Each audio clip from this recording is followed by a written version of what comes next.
this is Lindsay from The Homey Life, and today I thought while I am making some shortbread biscuits, sourdough shortbread biscuits, and my sourdough pie crust, because I'm going to try an apple dumpling recipe, I thought I'll talk about sourdough. So I will be doing a voiceover as I'm making these things, because it gets very loud in my house. But I thought I'd answer like sourdough questions and some tips and tricks that I have learned along the way, as I have been doing sourdough for a while now, quite a few years. I don't even know exactly how long, but it's been, I don't know, 6 or 7 years at least. And there's definitely things that I have learned, and there's definitely things that I think are myths that you don't really have to do. So I'll share all those tips and questions and answers throughout the video. So let's get started. So I think I'll start with the very beginning with how do you get a sourdough starter? And there's a couple of ways to actually acquire one, whether you're getting one from a friend, whether you can look on like Facebook Marketplace. There's people out there who sell sourdough starters that are already like generally a few years old, so they're very, very well established. You can buy kits, but honestly the kit is it's just flour that you need and water. So you can just easily make one yourself at home. All you need is a jar. I would use a larger jar, like a glass jar. You can use a ceramic jar. I wouldn't really use plastic, but you can definitely use like glass or ceramic is fine. And you need something to have either like a lid or, you can put like a cloth over to protect it from bugs and things going in. But really all you do to start off one, if you're trying to make it yourself, is you feed equal parts of water to flour. So flour, water, I generally do equal parts pretty much. I want it to just be nice and mixed, and I usually leave it so it's on the thicker end, not super watery and runny. I find if it's thicker, like it's just nicely mixed, it seems to be stronger. And you'll find lots of posts online with how to make your own sourdough starter step by step. I'm not going to go through step by step in this video, but it is actually pretty easy to make. It can take a couple of weeks for it to be fully established to if you're wanting to do something like a bread, something that needs to rise a lot. So that's the very first thing, is how do you get a sourdough starter? You can make it yourself. You can purchase one from somebody through Facebook Marketplace, or you can ask a friend. A lot of people also like to know what's the difference between an active sourdough starter and the discard. So really the only difference is active sourdough starter is that it is really bubbly. So you'll see that it's like risen and it's nice and bubbly and it's active. It's alive and ready to go.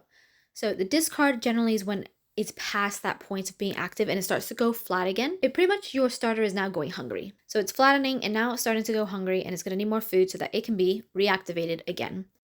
Now, generally, people will use the active starter when they're wanting something that rises a lot. Like if you're going to be making any sort of breads, you're going to be making anything that's going to go puffy. Anything that you need to rise. So like cakes that you want to rise, any sort of loaf of bread, anything that needs to go quite big. And the discard gets used for things like waffles, pancakes, crackers, cookies, pretty much anything that you don't need it to rise a whole lot. People will just use the discard. Now, I do want to say though, that with my starter, it pretty much lives in the fridge. I don't actually ever take it out, only when I'm going to literally use it. And it's active and it's ready to go. But even when it goes to discard, I will still use, like when it's not active and bubbly, I will still use that to make breads, and it will work just fine because it is already established and has all that yeast in it. I wouldn't do that though with a new starter that's just starting to get established. Now, a lot of people have questions around like feeding their starter and where to keep their starter.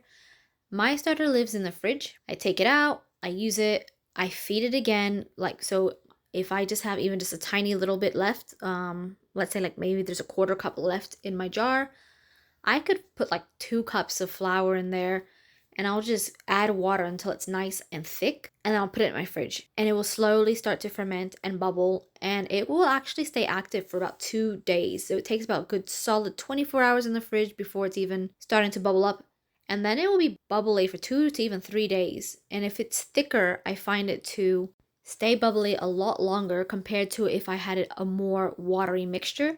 It seems to just ferment so much faster, and then you'll find this gray hooch, which we'll talk about that in a second. But yes, mine just lives in the fridge. It's bubbly, it's happy, and it's doing its thing. You can leave it on the counter, but be aware that it's going to ferment a lot faster, and you're going to have to keep feeding it more. If you're someone who uses your starter all the time, then yeah, leave it on the counter. But me, I like to do like bulk baking, so that's like once or twice a week. So I just keep it in the fridge, pull it out when I need it, and I'll make sure I feed it again before I put it back in the fridge. Something else you might find with your starter is there can be a gray liquid that forms on top. And people kind of wonder, oh, what is that? Is my starter still good? Is it still safe to use? Yeah, it's just your starter telling you that it's hungry and it's starting to pretty much turn that grain into like an alcohol. So that's what that is. You can either just dump out that like gray liquid that's on top, or you can just mix it right back in to your starter. And I would feed it as well. It's getting hungry, it's running out of food. So it's pretty much starting to turn that into alcohol. That really is all it is. Dump it out. If you like, just the top water, not the whole entire sourdough starter, and you are good to go. Now the fun part is when you are baking. It's like, what do you do when things go wrong? So there's a couple things that can happen. Obviously, when you're new to something and you're learning, your sourdough products can be underdone or overdone.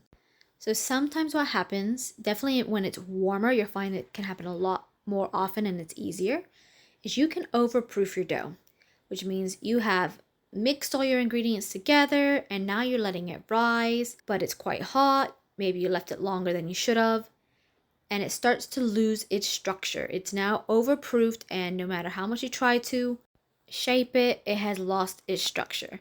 I mean, there's a few things you can do with that. Sometimes you can just add a bit more flour and kind of work at it and stick it into a container and it will work that way, like in a bowl of some sort. If you're gonna, making an artisan loaf or into a bread loaf pan, and it can still sometimes work. But if you're finding it's just really lost its structure, it's just overdone, you can easily turn that into focaccia. You do not have to throw that out. It's not over and done with. Honestly, it makes a delicious focaccia.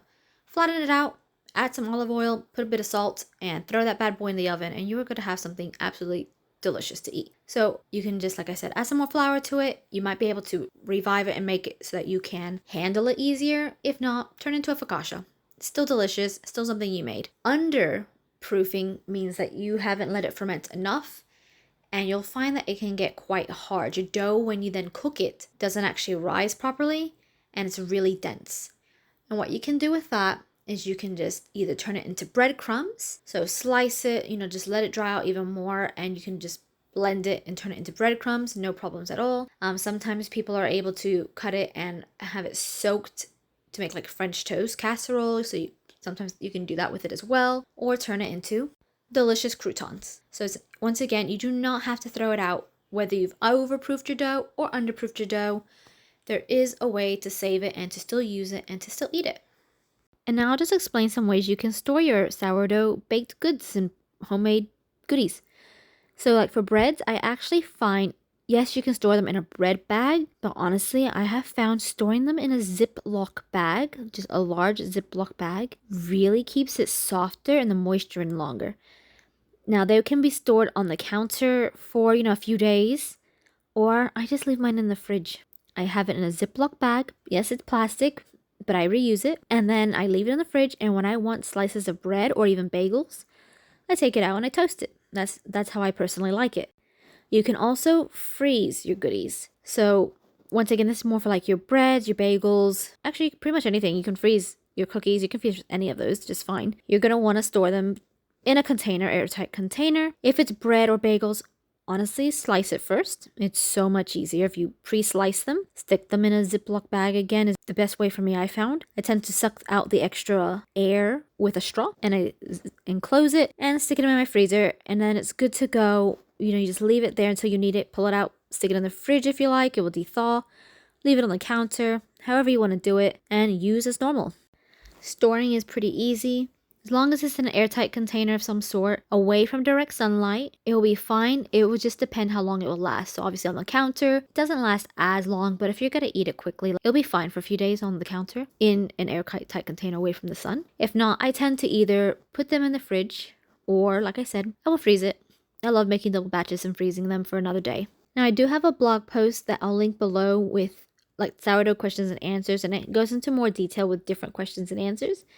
So if you want to know more, I'll leave that below and you can have a look through that. Feel free to leave a comment and let me know what other questions you may have. I hope you found this video helpful, and I'll see you guys again in my next video. Have a lovely day. Bye.